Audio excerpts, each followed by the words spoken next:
तो 125 तक आती है। उनके जाने का सदमा मैंने अपनी काफ़ी ज़िंदगी बताई है, उनको पढ़ने में, लिखने में, उनके बारे में लिखने में। उनकी 30 जनवरी का सदमा अभी भी आ चुका है। लेकिन कभी कभी मैं सोचता हूँ कि शायद 125 तक जिंदा रहते हैं तो फिर जो देश बनाया है उसके बारे में क्या सोचें, शायद उसके बारे में हम सब कुछ सोचें। अगर गांधी जी गुजरे नहीं, गांधी जी हैं तो ये देश है।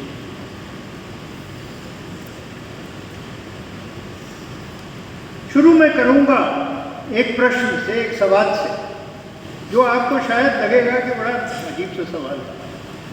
गांधी जी की सबसे बड़ी अचीवमेंट, सबसे बड़ी उपलब्धि जो इन्होंने दी हमारे लिए, सबसे बड़ी अचीवमेंट गांधी जी की क्या थी? आप कहेगा कि मैं इसलिए थोड़ी दोपहर को आया हूँ तो बेवकूफ़ी सुनने के लिए कि सबसे बड़ी अचीवमेंट उनकी आज़ादी थी। लेकिन मैं नहीं मानता कि अंग्रेज से आज़ादी देना गांधी जी की सबसे बड़ी अचीवमेंट थी। सबसे बड़ी उनकी अचीवमेंट थी हमें खौफ और भय से आज़ाद करना। जिस दिन हमें भय से आज़ाद कर दिया इस आदमी ने, उसके बाद अंग्रेज कुछ नहीं।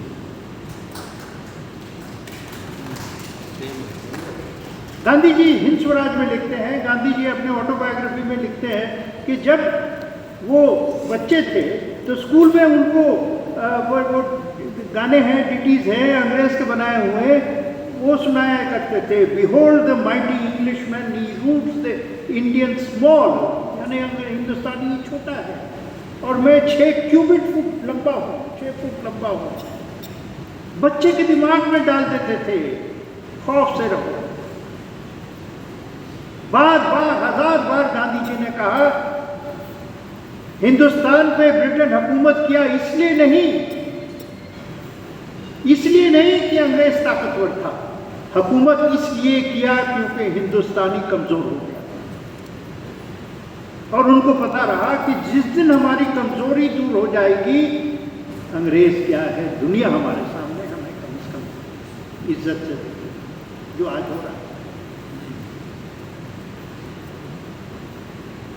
1918 में, 1919 में, वो शायद आपको सुन के हैरानी होगी कि गांधी जी जब आप कह रहे थे ना किसी के खिलाफ उनको नफरत नहीं थी, किसी के खिलाफ नहीं, जुल्म करने वाले के खिलाफ भी नफरत नहीं थी।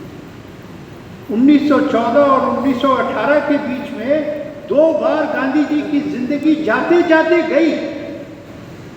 यानी छोड़िए बात की बात, हमारा फ्रीडम मूवमेंट जैसे हम आज उसे पढ़ रहे हैं उसकी शुरुआत ही नहीं होती। दोनों बार अंग्रेज की सेवा में जाते जाते गए। एक तो 1914 में उन्होंने कहा कि वर्ल्ड वॉर 1 शुरू हो गया है, अब मैं भी वहां लेके एम्बुलेंस लेके जाऊंगा अंग्रेज के लिए। अगर वो फ्रांस में चले गए होते तो उस फ्रांस में 1914 में कोई वापस नहीं आया, लाशें सिर्फ वापस आई। तो अच्छा हुआ, किस्मत हमारी अच्छी है कि अंग्रेज ने इनमें भरोसा नहीं किया, तो कहा कि नहीं भैया आप वापस जाइए, कोई ऊपर वाला तो हमें देख रहा था।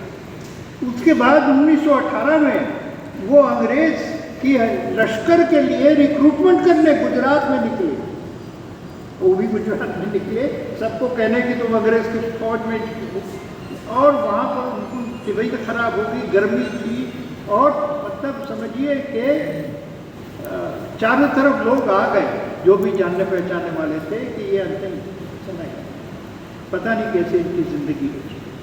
ये तो जलियांवाला बाग आया, उसके बाद गांधी जी ने, उनकी आंखें खुली, और एक बार गांधी जी की आंखें खुली तो फिर कभी बंद नहीं।